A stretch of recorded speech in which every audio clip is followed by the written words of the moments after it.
Good afternoon. Hi, everyone. Thank you for joining Grand Rounds in our Department of Psychiatry today. We'll go ahead and get started. I know we may have people joining here in the next few minutes, but let's go ahead and make the most of today's session. So as I think most of you know, I'm Christina Sauer, here, one of our associate professors, and it's my great privilege today to introduce Dr. Akhil Anand.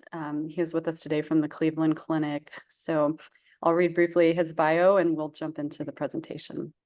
So Dr. Akhil Anand is a clinical assistant professor of psychiatry at the Cleveland Clinic Lerner College of Medicine of Case Western Reserve and is an addiction psychiatrist at Cleveland Clinic's Alcohol and Drug Recovery Center. He is the director of the Multidisciplinary Alcohol-Associated Liver Disease Program, which is an interdisciplinary clinic that treats patients with co-occurring alcohol use disorder and alcohol-associated liver disease. Additionally, Dr. Anand is the program director for the University Hospital's Cleveland Medical Center Addiction Psychiatry Fellowship Program. He is a clinical scientist whose research interests include alcohol, alcohol withdrawal management, alcohol-associated liver disease, and harm reduction. So yeah, again, very excited to have you today. Thank you for being here, Dr. Anand. I will hand it over to you. Thank you so much, Christina. So yeah, I'm here to talk about alcohol-associated liver disease, and a lot of it's going to be based on what I've learned at the clinic that I started here at Cleveland Clinic. I have no disclosures. So objectives of this presentation is we're going to review the adverse effects of alcohol, alcohol-associated liver disease, and alcohol use disorder, discuss the complexities of treating co-occurring alcohol-associated liver disease and alcohol use disorder, explore addiction treatments in the context of alcohol-associated liver disease. So this is a 1954 painting, oil painting, created by an artist, Michelangelo Caravaggio. And he called it Bacino Malato, or it's a self-portrait as sick Bacchus. I really hope you guys can appreciate the jaundice hue in the painting.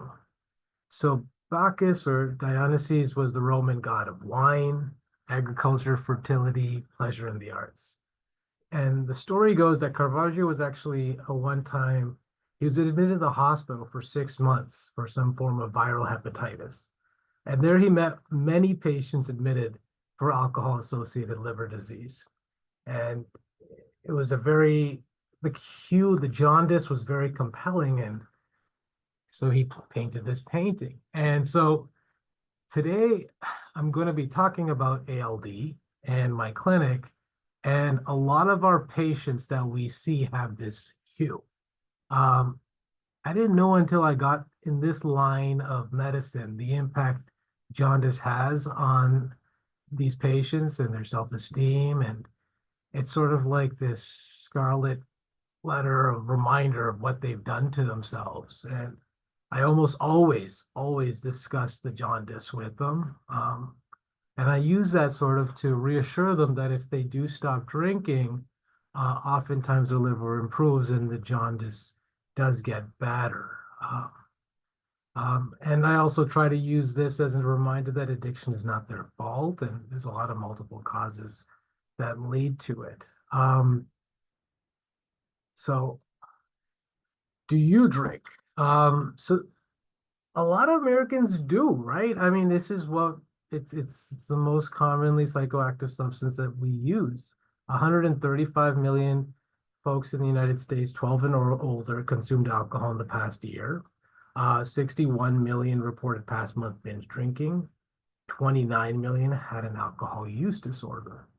And they did a nationwide survey in 2015 exclusively for physicians. And they had around 7,300 respondents. And in that survey, they did the audit C, and they found that 15% of doctors met criteria for alcohol abuse or dependence. That terminology is old. Of course, they use that from the DSM-4. But it makes sense, you know. I mean, there's a lot of our colleagues, a lot of us struggle with burnout, lower career satisfaction, even depression. So it is common here. And worldwide, alcohol consumption, US is right in the upper limits, like at around 9-10 liters is the average person consuming in a year. So we're not number one, but we do drink a lot of alcohol. And yeah, 11% of workplace accidents are related to alcohol, 30% of fatal vehicle accidents, 57% of homicides, 5.3% of all deaths globally, 5.1% of the global burden of disease. More than 200 diseases and conditions are related to alcohol use. I really like this picture because it just lists so many of the things that alcohol can cause. And when we're talking about alcohol, what I'm really talking about is ethanol. Ethanol is a small water-soluble molecule. It rapidly enters the blood and distributes to all the tissues. That includes the fetus. Blood alcohol levels are impacted by multiple factors, including gastric emptying, quantity, gender, age, and body fat. So folks with gastric bypass or older folks, females, they get a better bang for their buck, so to speak, when it comes to ethanol.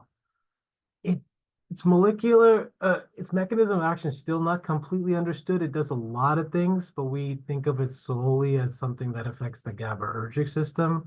But it does also impact acetylcholine, serotonin, voltage-gated calcium, and potassium channels, glycine, etc. And for this talk, it's metabolized primarily in the liver. And what I mean primarily, 92 to 98% of it's metabolized in the liver. And it causes addiction. Ethanol is a euphorogenic molecule, and it hijacks the mesolimbic and mesocortical pathways.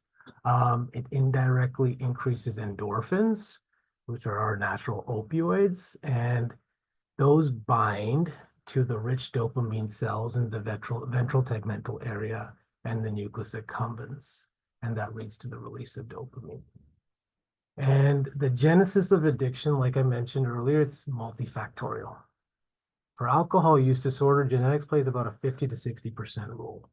Low socioeconomic status, parental modeling and neglect, access and early use. If you're younger than 14 and you started drinking alcohol, you have about a 46% chance of developing an alcohol use disorder at some point of your lifetime. Social isolation, co-occurring psychiatric disorders. It's a cycle with those with psychiatric disorders because they tend to cause substance use disorders like alcohol use disorder, but then alcohol use disorder, in fact, also causes psychiatric conditions. And then there's other substance use disorders that also help cause alcohol use disorder. So what is a standard drink? And I will tell you this, US is different and every country is different. So in the United States, one standard drink is 14 grams of ethanol. If you look at United Kingdom, one standard drink is 10 grams of ethanol. And if you go to Hungary, it's one standard drink is 17 grams of ethanol. So every country's made up their standard drink. Here, one standard drink is equivalent to 12 fluid ounces of regular beer, that's 5%, 8 to 10 fluid ounces of malt liquor like Mickey's, Old English, and it goes down all the way to 1.5 fluid ounces of distilled spirits. I will say, being an addiction psychiatrist, a lot of times, and I help co-run an inpatient alcohol and drug withdrawal unit, and so I have to ask about how often and how much their folks are drinking. And oftentimes patients will undershoot or underestimate their alcohol use. And I think there's various reasons for that. One is because it's so normal. Two is because they really don't know what a standard drink is. Three, in the drug withdrawal unit, I think it's because they've never really appreciated withdrawals before. So they don't really know. And so oftentimes you just do double of what they're saying.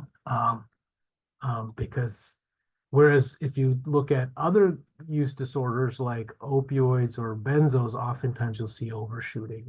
specifically with the short-acting benzos and stuff. But yeah, for alcohol, whatever reason is, we're always undershooting it. We're always underestimating it. Guidelines. So these are from the NIAAA. These are always important, not just for our purposes to understand the severity of alcohol use, but to educate your patients and also for research purposes because these terms are used often. Moderate drinking is for women is 1 standard drink per day, 2 for men. Binge drinking is 4 standard drinks within 2 hours for women and 5 for men. We are seeing a higher trend of this extreme binge drinking now, which is basically 8 for women and 9 and 10 for men. And then another term you might see for extreme binge drinking is high intensity drinking. And then heavy drinking is when someone binge drinks 5 or more days in the past month, past 30 days.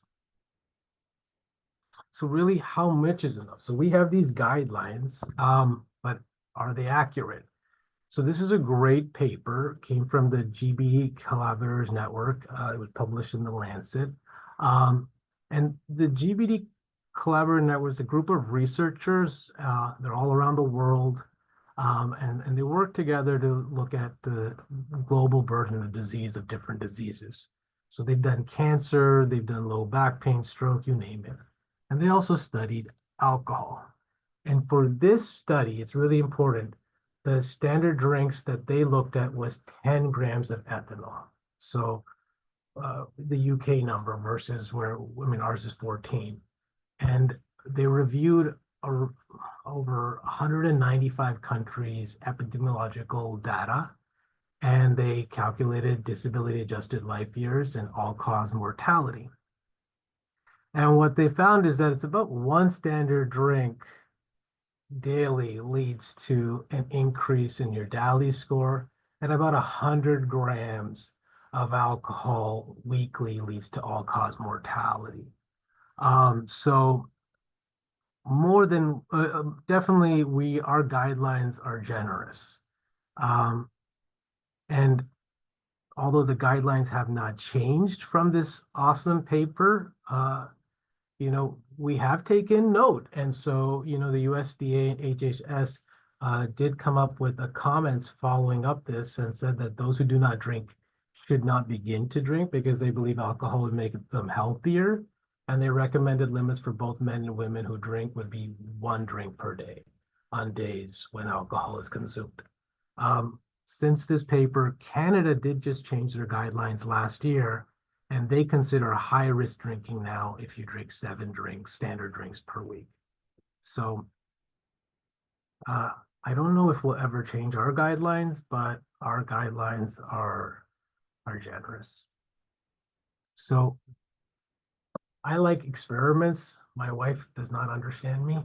And so I decided to, because working in an alcohol withdrawal unit, I talk to my patients about all kinds of alcohol that I've never, you know, used or anything like that. But I really wanted to identify with them. So I wanted to see what $20 could buy me here in Cleveland, Ohio at a gas station. And I looked for the biggest bottles, and I was able to get I don't know if this is in where you guys are, but I was able to get quite a large bottle of diluted vodka, a smaller bottle of diluted vodka, and this Four Loko 24-ounce can. And it turned out it was about 900 grams of ethanol or 76 standard drinks with $20. And I will also say this was kind of during COVID, so I didn't put inflation into it.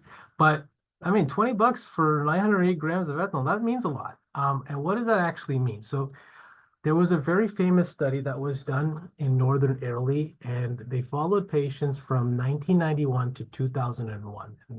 And they actually went to 2 small towns in Northern Italy and followed them. They did all sorts of labs and tests, and the goal was to see how much they consume over time and how many folks develop liver disease. And they found that folks that drink around 100 kilograms which is equivalent to about 30 grams daily of alcohol daily for 10 years, they do develop alcohol-associated liver disease. Any higher, your risks jump up by 11, odds ratio of 11. So in $20, I got about almost a kilogram, you know? And then according to Lucy and colleagues at Wisconsin, they believe, and I'll talk about alcohol hepatitis, but excessive drinking at 100 grams per day can lead to the development of alcohol hepatitis. So, I mean, within $20, I was able to get quite a good amount of grams of ethanol. This is a healthy liver. Dark reddish brown, smooth. You have these two distinct lobes. Very nice. This is what we want. This is an unhealthy liver. See, you see the yellowish hue, you see the hub-nailed nodular pattern. It may be bigger or smaller than a normal liver. This is what we don't want. And there's a variety of conditions that can cause it. Drug-induced liver injury, metabolic syndrome, and in our case for this topic, it's alcohol. And alcohol-associated liver disease has now become the most common advanced liver disease in developed countries. It's the leading cause of liver-related morbidity and mortality, 25% of all cirrhosis, 30% of all liver cancers. These folks, when they present, they're often more sicker, they have higher readmissions, they incur double the healthcare costs compared to other liver diseases. And we have no real good treatments for this. We really don't. The only treatment that we really have is alcohol abstinence.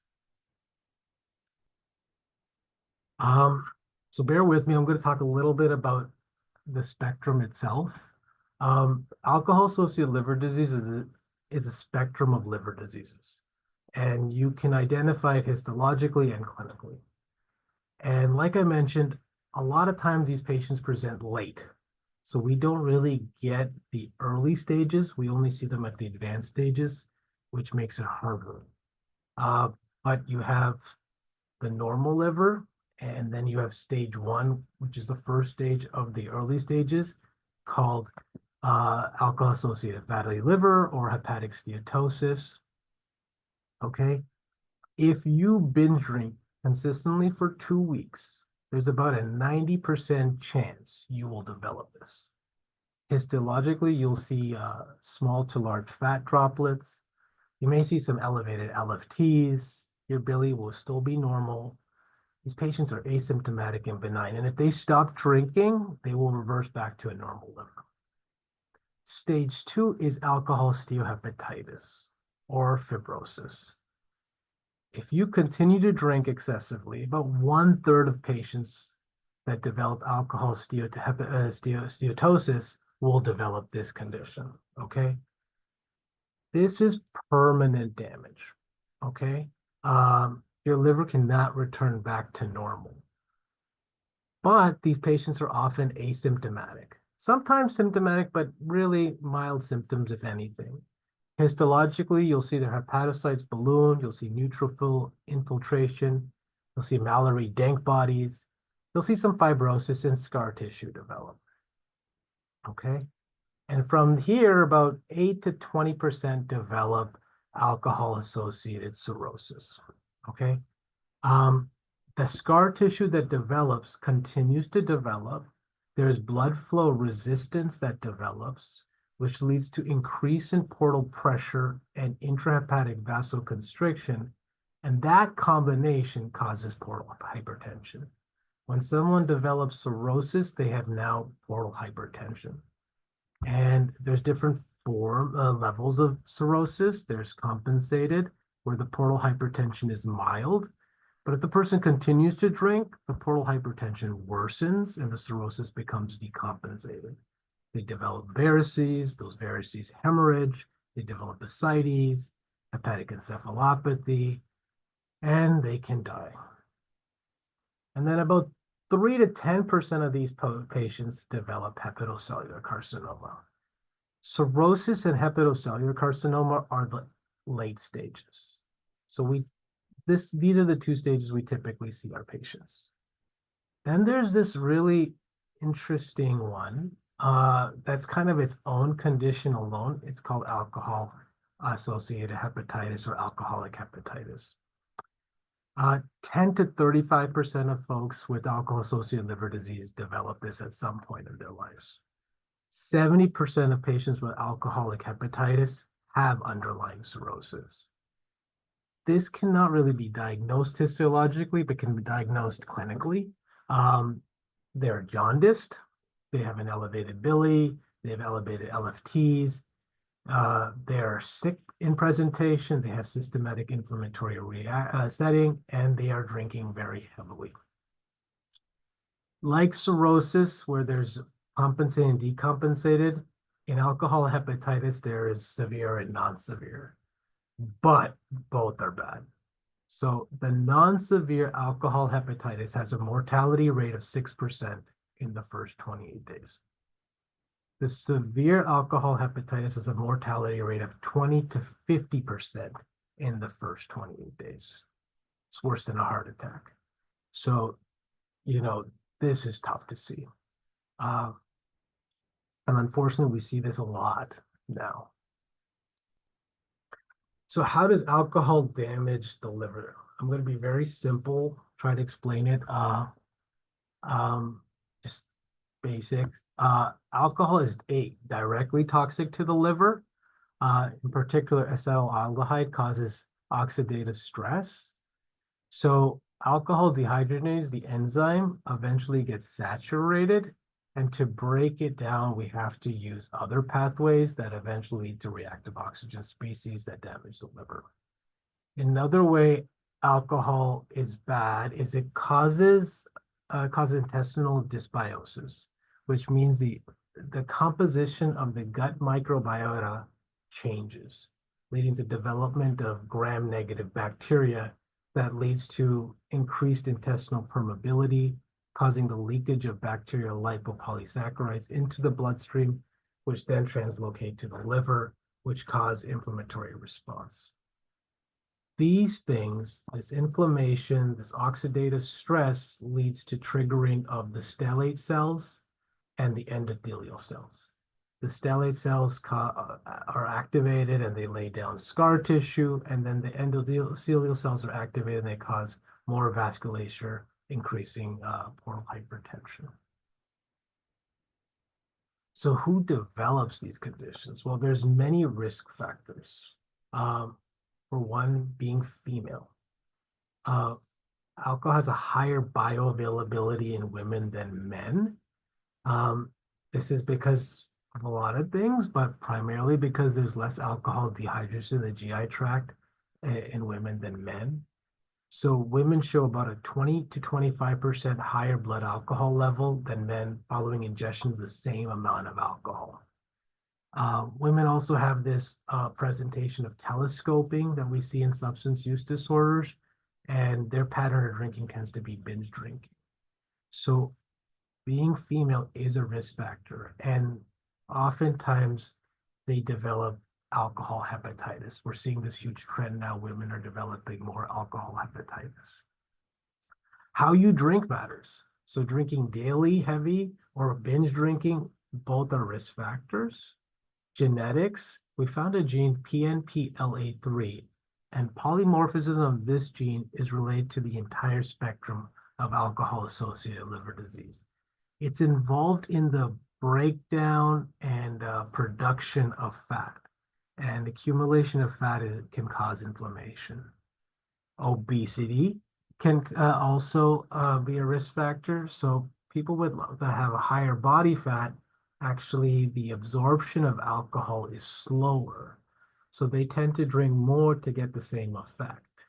And like I mentioned, adipose tissue fat is pro-inflammatory. It leads to production of cytokines. So risk factor for alcohol-associated liver disease. Hepatitis C virus and alcohol have like a synergistic effect. They're both evil. Alcohol causes inflammation. Inflammation leads to more HCV mutations and more HCV replications. So if you have Hep C, you have a 30 times higher risk of developing alcohol-associated liver disease. Co-occurring substance use disorders, smoking. When I have a favorite active metabolite, it's called cocaethylene. So when cocaine and alcohol combine, and yeah, I'm very bad. But it's this active metabolite that's formed, and it definitely prolongs the high of cocaine, but it is so bad for your liver. It's so bad for your liver. And then there's other risk factors: malnutrition, age, and coexisting liver disease. So if you have something like Wilson's or hemochromatosis, you're higher risk. And as I've been trying to emphasize, we're seeing an upsurge. We really are of a rise in alcohol-associated liver disease, and especially alcohol hepatitis, the worst condition. This is a paper that I was part of. And what we did was we looked at the nationwide emergency department sample database. And this is all because we looked at pre-COVID and ED visits related to alcohol hepatitis. And what we found was a rise in AH presentation, increase in AH hospitalizations, and increase in AH in younger and women. There has been, not using this database for my knowledge, but there's been other studies that have looked at other databases and chart review and stuff. Post-COVID, this has only gotten worse. And so what's been a solution because we don't have good medications, has been transplantation. So ALD is now the leading indication for liver transplants. So this is from the Organ Procurement and Transplantation Network, UNOS, United Network for Organ Sharing. And you can see, this is from 2020, and you can see the rise in alcohol-associated liver disease taking over transplant percentages. You're seeing a huge drop in HCV. So there's been various reasons why ALD has risen in transplants. One is HCV treatments have become so good. They're so effective, and they've changed the game.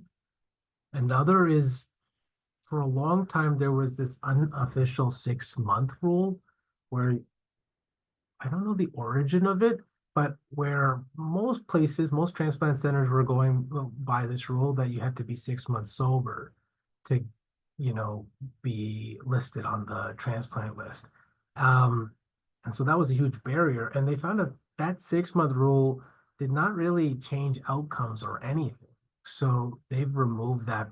Most transplant centers don't use that rule anymore. And then another reason is that they're allowing patients with alcohol hepatitis to receive a liver transplant. So for a long time, patients with AH did not get a liver.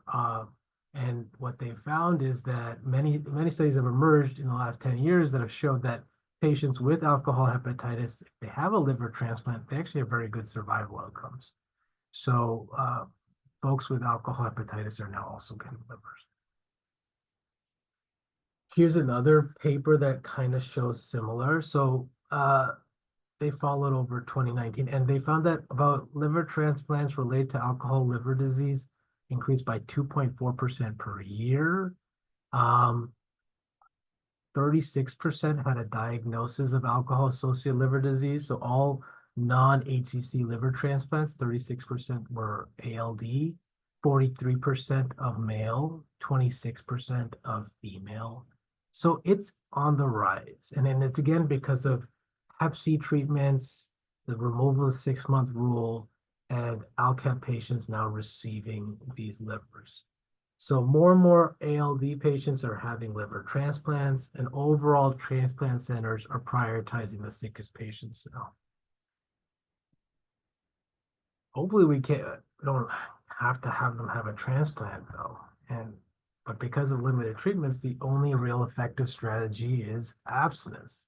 This is a nice paper that came out, and they looked at patients based on their hepatic venous pressure gradient. And so anybody over 10 has a clinically significant portal hypertension. Anybody over 20, it's considered high-risk portal hypertension. And so in this study, they followed 320 patients with alcohol-associated cirrhosis for a minimum of 36 months. 88% had decompensated cirrhosis, so a very sick population.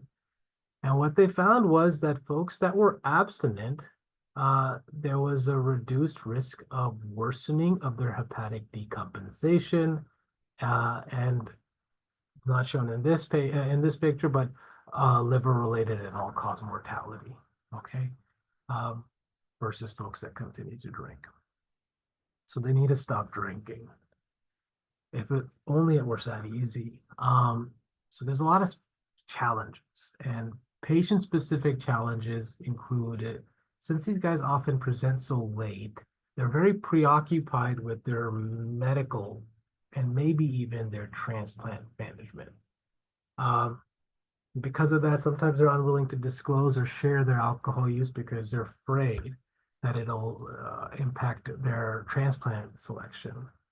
They have so many appointments, and they also are always coming in and out of the hospital.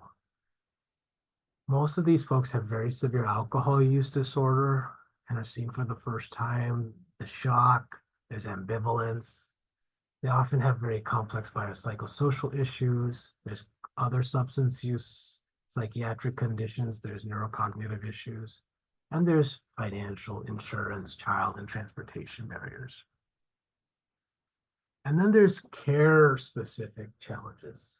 So different disciplines do not share the same space.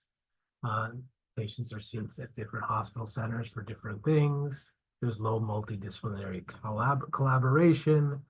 There's knowledge gaps in each discipline, which leads to hesitancy to treat.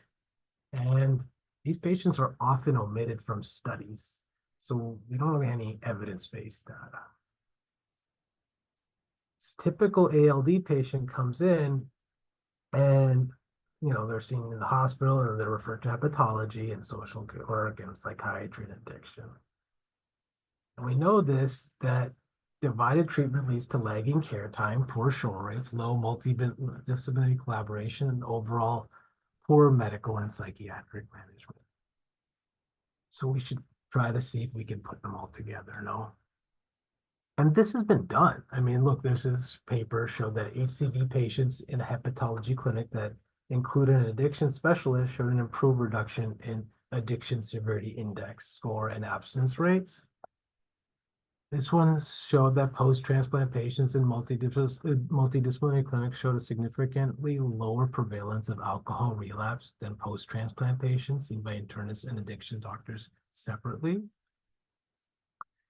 And in this paper showed that, if you in a multidisciplinary clinic, these patients after being seen in these clinics had a significantly less hospital utilization, so ED presentations and hospital readmissions. So at the clinic, we decided to start this, what we call the MAP clinic. And it opened up in June 2022. And it runs every Tuesday and Friday afternoon. And the intention is to see ALD patients with active alcohol use that are not already in the transplant care plan. It consists of myself, Mariah, who's our care coordinator, Dr. Shreya Sengupta, who's our transplant hepatologist, and Megan Reagan, our social worker. So this is how it used to be at the Cleveland Clinic. You were diagnosed with ALD, you'd have a medical and psychosocial assessment.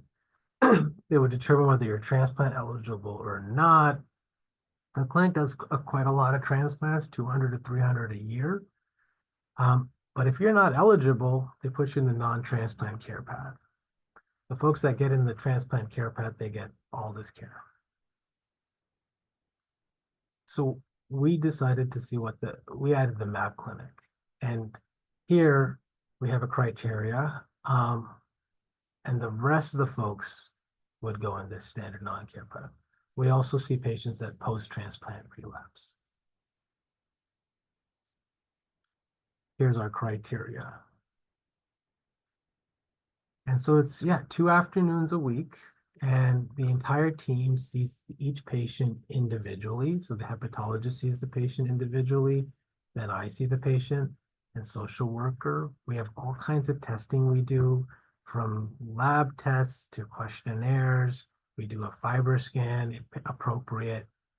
Then we get together and meet and talk about the patients, and then we talk to the patients together as a team. Oftentimes, I'll speak for the psychiatrist and me, oftentimes patients don't really care what I have to say. They care what the hepatologist has to say. And oftentimes with substance use disorders, there's a lot of he said this, she said that. And so we're all on the same page. We all believe the same thing, and we're all here to help you together as a team. And if you can't reach me, you can always reach Megan. And it really puts us as a unit, and we're all together. And it's been really cool because oftentimes a lot of the best breakthroughs happen when we meet them as a team. Can be a little intimidating too, but I hope not too much. So we ended up, collecting a lot of data, and we have a paper that's been accepted in hepatology. And so I want to share some of the results from that. And it was for 18 months from May 1st, 2022 to December 31st, 2023. And so in the first column are all referrals, and then these are who were seen in the clinic, and then who declined to come to the clinic. So age group, relatively generally similar demographics, insurance as well. Where it changes a bit is we did some social determinants of health, and we found that the folks that declined actually were more significant when it came to social vulnerability index.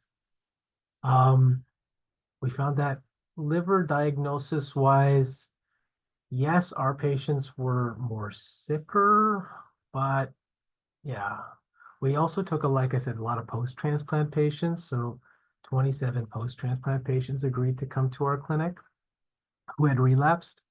And then once they started in a clinic, we did show that our patients that were seen significantly more, and I'll talk about that in a bit, more medications for alcohol use disorder used. More than 70% of our patients were started on medications for alcohol use disorder. This is a table from our patients in the MAP clinic from their initial visit to their first follow-up visit. And we saw a significant change in their AST and ALT, in their bilirubin, in their PET score. I'll talk about PET in a second. It's an indicator for alcohol use within the last 2 to 4 weeks. A significant change in their MELD score. So, they had a MELD of 16, and that's a pretty high MELD. On average, where I work, 22 is usually the average for folks with liver transplant. Some patients get it at lower scores, some patients get it at higher scores. 16 is quite a high score. But we did show some significant change from the 3.0 and this NA. And the Child-Pugh score, we also showed a significant change. We didn't do this in our study, but nearly 50% of patients were started or had their psychiatric medications adjusted in my clinic as well. One of the questionnaires we do is the Brief Addiction Monitor Scale, and we saw significantly changes in use and risk, not in protective. And interestingly, we didn't see much change in the G87 or PHQ-9 or ISI, which I was sad about.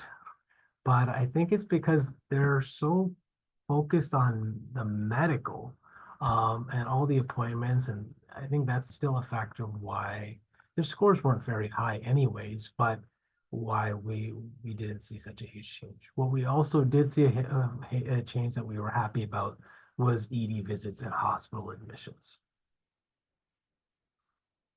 So our early impressions were that patients were very sick, not just medically, but also psychiatrically and addiction-wise.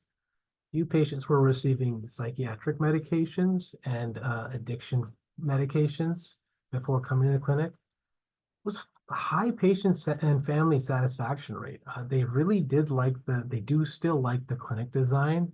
And over time, we've started having a very impressive, steady show rate for our follow-ups. Once you come to the clinic, the follow-up rate is very nice. Professionally, the setting has been enjoyable and educational and has strengthened our relationship with the other departments.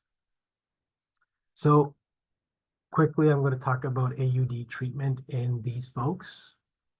So generally, I do a lot of the same assessment stuff that I would do when I see anybody with alcohol use disorder. I will say, because of those group meetings, I really take team impressions very seriously. I've realized that the hepatologists are actually better at catching encephalopathy than I do, at least me. The small little changes they really good at catching those. Physical and cognitive exams. Oftentimes, these guys are still drinking when they come and see me, so I have to do a physical exam.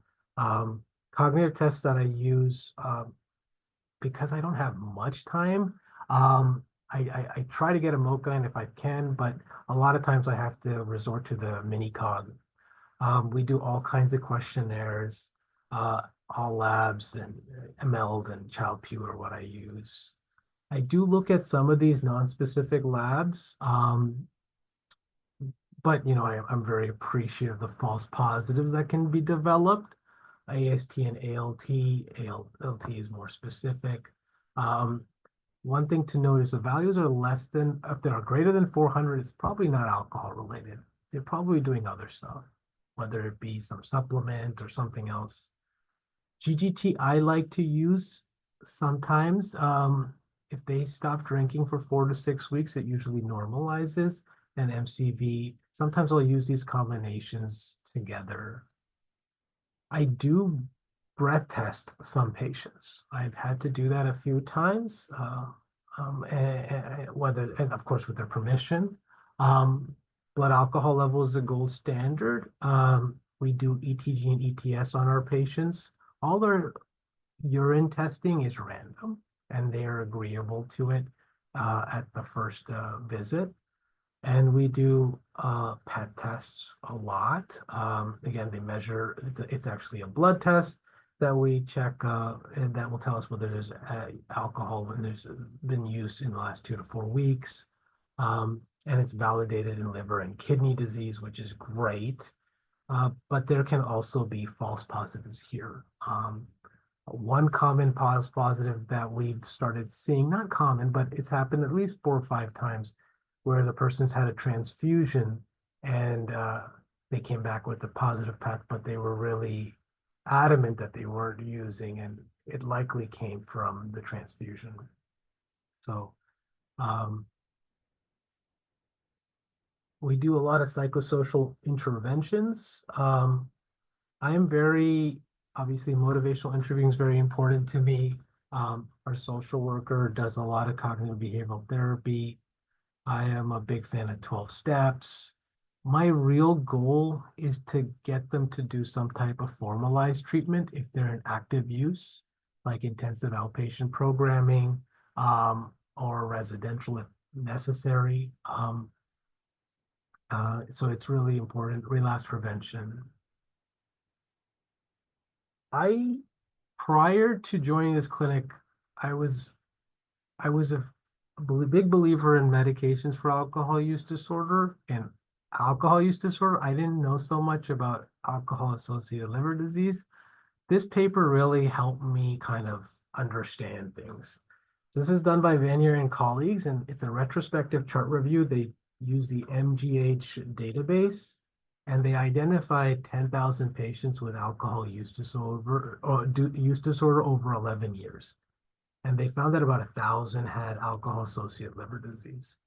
And they found that after being diagnosed with cirrhosis, those that were started on medications for their alcohol use disorder had reduced odds of decompensating than those that were not.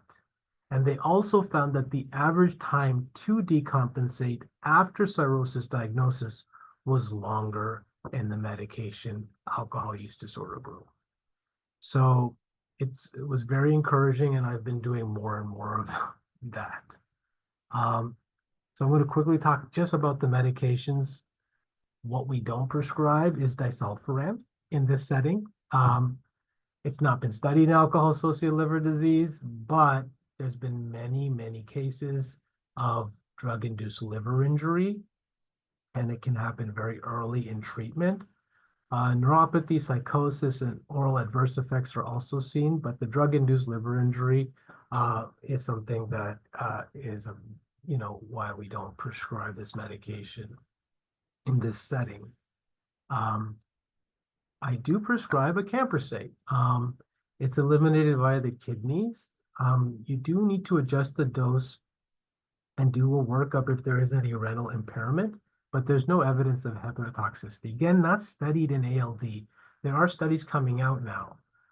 A camprosate is actually really good at in patients that are motivated and abstinence focused, which is a lot of times what these folks are.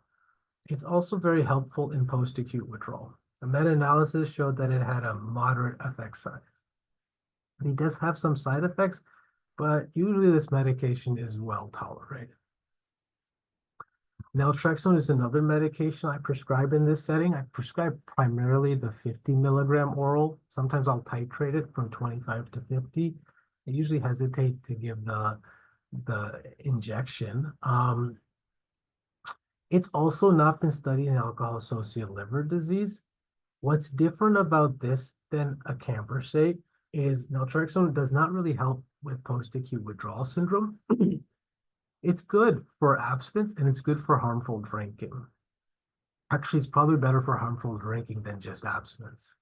So it can be quite impressive when patients are still kind of in that pre-contemplation stage and they start reducing their drinking and they just start like, okay, I can do this.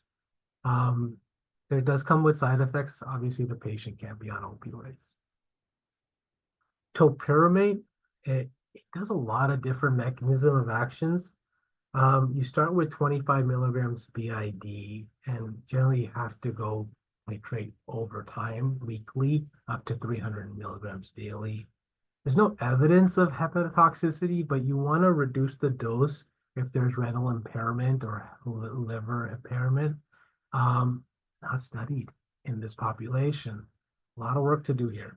Helpful in harmful drinking and post-acute withdrawal. A big thing with topiramate, and I don't prescribe this one very often because a lot of the patients I'm seeing, they are on that severe stage of ALD or they have alcohol hepatitis. So there's a lot of cognitive issues already and a huge side effect. Topamax's nickname is Dopamax for a reason. Gabapentin, this is a medication I prescribe a lot.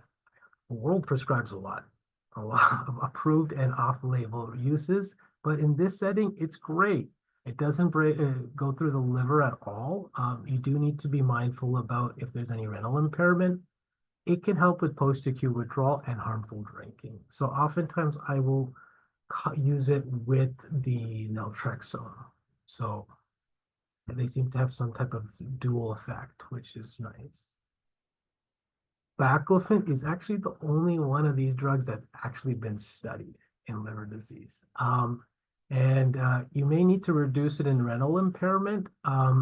This drug hasn't shown great results when it comes to abstinence or harmful drinking, but it can help with post-acute withdrawal. I tend to lean less with the baclofen than the topiramate, to be sincere, but these are medications you can use. How you use them, it really depends on Child-Pugh. You have to calculate the Child-Pugh, and if they have a Child-Pugh score of A, you can give 75 to 100% of that dose, okay? You may want to start low, but you can go to the effective dose at 100%.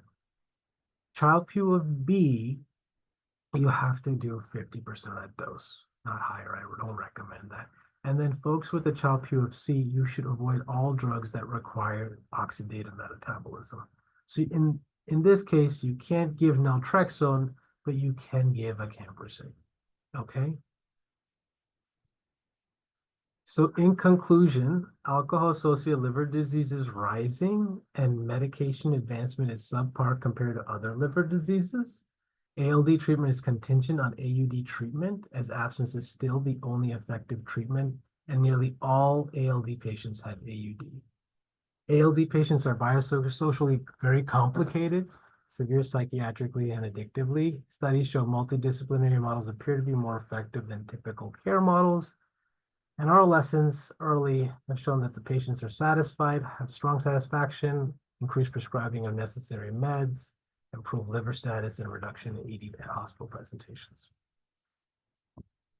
And here are my references. And if anybody ever wants to talk to me, here's my email. Great. Thanks, guys. Thank you so much, Dr. Anand. We really appreciate it. We will share your contact as well.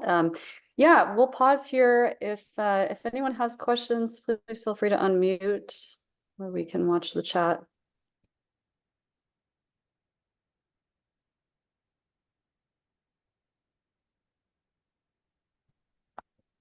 Hi there. I really appreciated this session. Really exciting what you're doing, very informative as well. So I have two questions for you. One is sort of a wondering. I'm wondering if you feel like we're seeing more alcohol-related liver disease secondary to a combination of alcohol and high sugar diets. So hence metabolic syndrome. And I'm wondering if you can comment on that. And then I also am wondering if you recommend in patients with severe alcohol-related liver disease, you mentioned kind of minimizing or adjusting psych meds in the MAP clinic. So I'm wondering if you can make any, clearly treating their AUD is important, and you went over those agents, but what about other psychiatric medications? Can you make any comments about things to go for, things to avoid, and kind of principles that you use in thinking about that? Thank you. So we are seeing definitely a rise in this combination of, metabolic syndrome, NASH, combined with ALD. And they're doing a lot of research on using different medications. GLP-1 agonists, for example, are being studied. The benefits of gastric bypass is being studied. But you're definitely seeing a rise in that. We're doing a couple of, I'm not doing them directly, but if the clinic is doing a couple of studies right now that I know are showing some good signs with GLP-1 agonists in particular. And yes, in my clinic, I see a lot of patients. So the reality is about 80% of our women that struggle with substance use disorders deal with trauma, and about 50 to 60% of our males. So there is a lot of medications you need that we work with.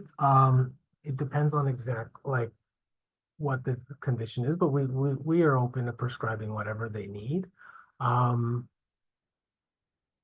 I was trained that you have to wait 6 months till they're sober before you start them on psychiatric medications. I've now been looking at more, it's usually 1 month of sobriety. And I will say this, a lot of times these patients come in therapy, and if you really are post-acute withdrawal, if you can really address those two things, it can really help a lot of the things. But I do see a lot of PTSD in this clinic. Thank you. I appreciate that. Yes, thank you for the question. Anyone else? Questions, comments?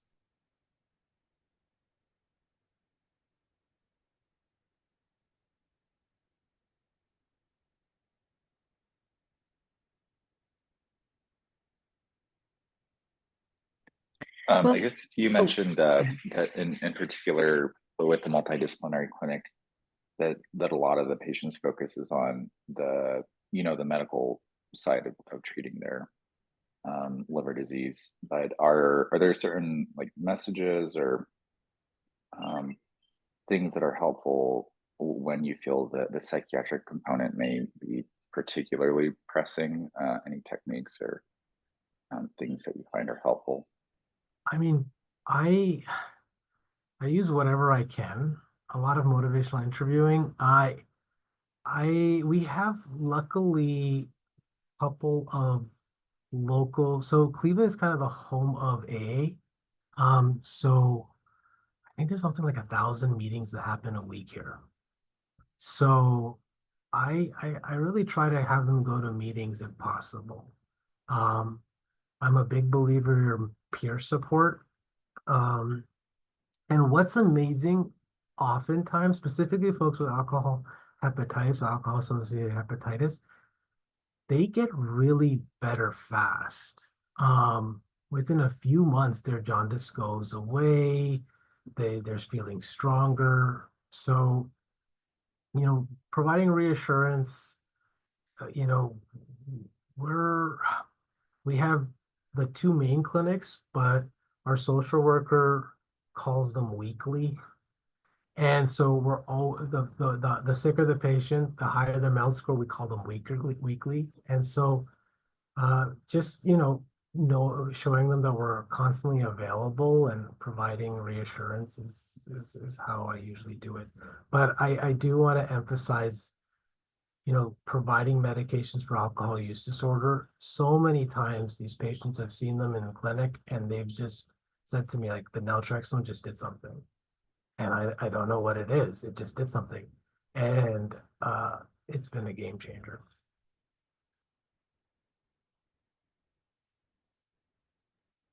Great. Thank you. Okay, I think there may have been one other question. Not sure if someone had started speaking.